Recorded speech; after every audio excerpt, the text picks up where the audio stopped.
Saumarez Park is just a short walk through the lanes from my house, albeit the first part was uphill. But it's a delightful walk on a stunning day.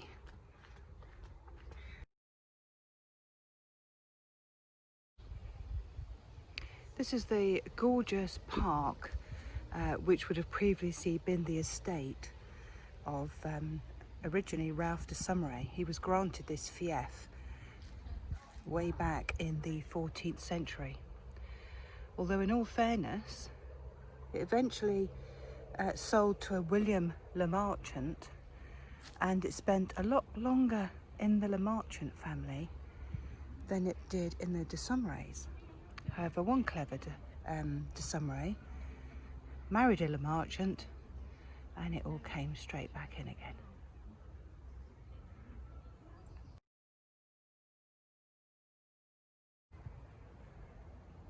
There was a lovely Japanese shrine up here. I won't go any closer to film it. That was what it would have looked like back then. The reason being, there are people sat up there today, and I don't think that would be fair. So the fourth Lord de Saumarez had been an ambassador out in Japan, and he brought back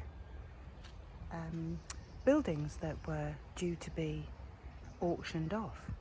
In fact, so much so he actually had to bring over a Japanese carpenter to put them back together. This is the back of the house. We'll look at the front a little later on. And in actual fact, in that area there is the chapel. And as you can see from my lovely guide here, that was what it would have looked like back in 1945.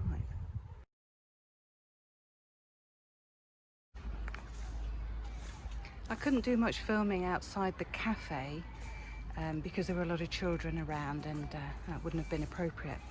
The cafe originally was built in 1902 by the fourth Lord de Saumarez as a skating rink, a roller skating rink. Isn't that amusing?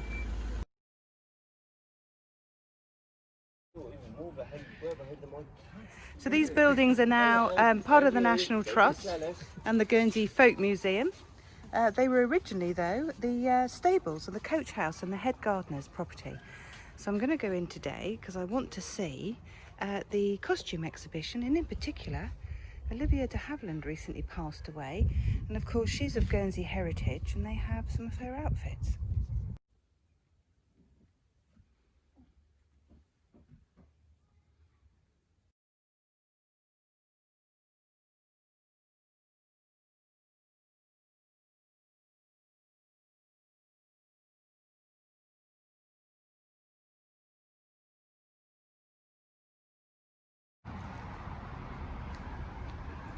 So we've been to the Folk Museum.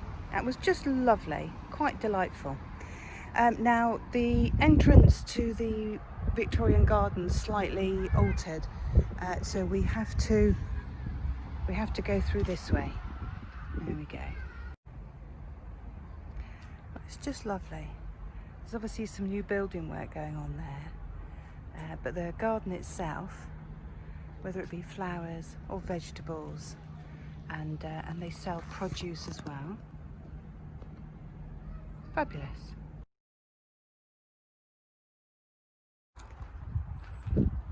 How lovely to see the rose garden here.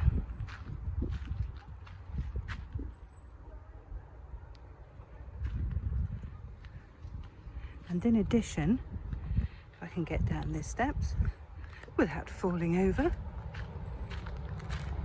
recently we've seen this sort of pergola reinstated,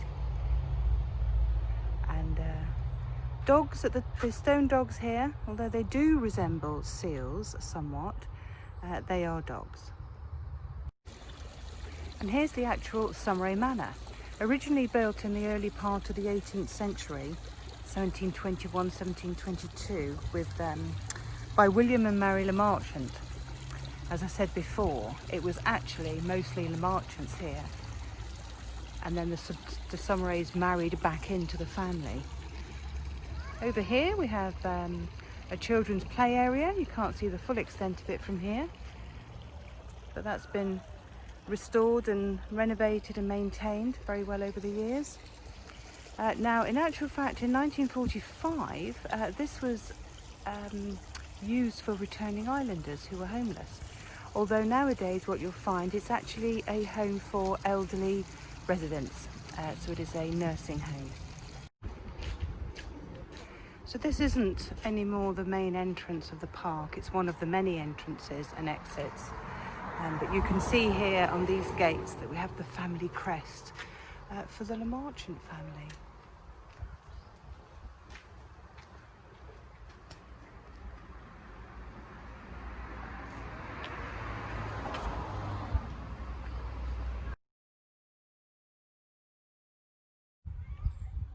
Here's the park from another angle. Now this vast space here in the middle would be where we would hold the North Show, the Battle of Flowers, in years gone by the Donkey Derby. There we have the dock pond, and we have a little wooden hut there.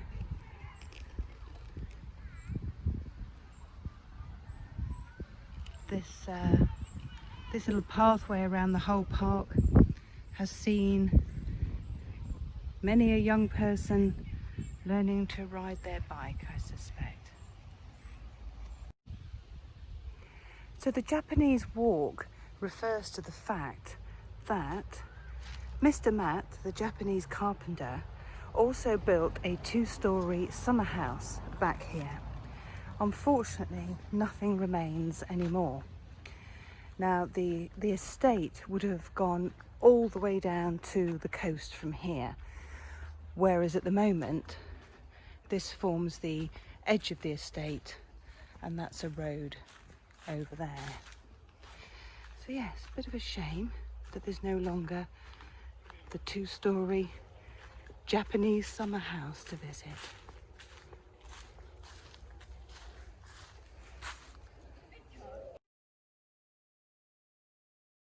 I notice there's a lot of bamboo around the park, and it actually reminds me of a rather painful incident I had as a child when we were all playing in these little nooks and crannies.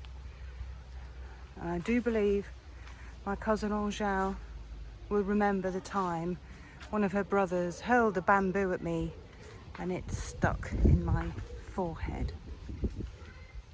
But I'm not bitter.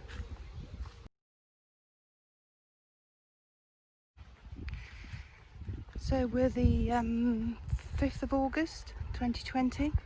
We've no need to socially distance here in Guernsey. We don't need to wear masks. But then that's because we are COVID free and have been for nearly 100 days now. Our borders haven't so much been closed as they have been strictly monitored. So for example, obviously people are free to come and go. But unless you're an essential worker, there is a need to self-isolate. Up until today, that's been 14 days. However, it looks like we're going to be reintroducing the 7-day trial in that respect. One of the significant flowers here, or trees, are the camellias. Although sadly, I think they've seen their best this season. They can be quite glorious, and there's still one that is. So these were actually brought back from Japan by the 4th Lord when he returned, and we're talking sort of 1892 there. What else have we got here? Gorgeous.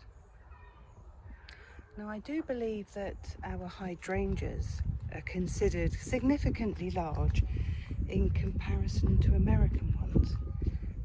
Well, that makes a change. Usually they're much bigger than America.